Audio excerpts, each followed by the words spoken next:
Welcome to this tutorial video of Predictor version 10. This video gives a short overview of the Predictor graphical user interface. Looking at the user interface, you see the menu options above, the toolbars above at the left side and beneath, the item selection bar at the right and the message bar on the bottom.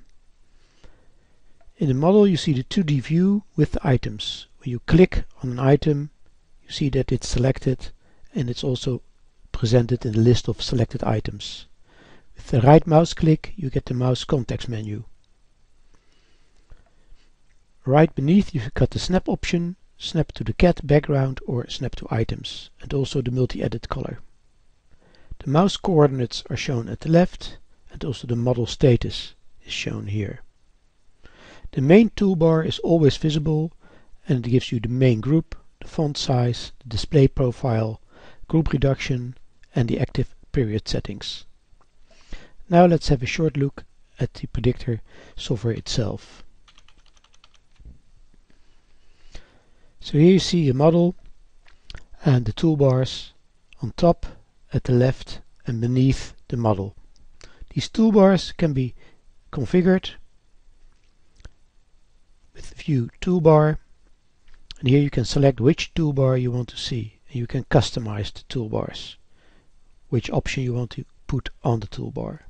The toolbars itself, for instance the items, can be put also on top of your model if needed.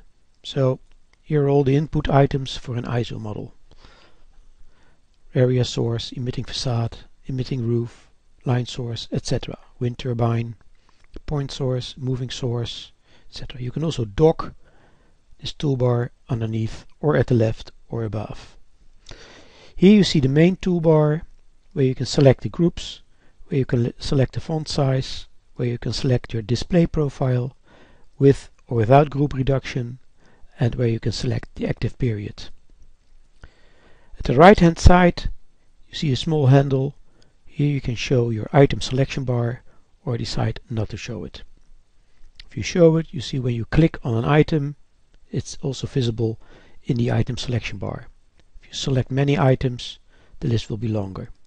If you double click on an item in the item selection bar it will zoom to the selected item, etc. Beneath you see the message bar, which can also be closed and opened, and it gives you an overview of the actions you have been doing during your Predictor session.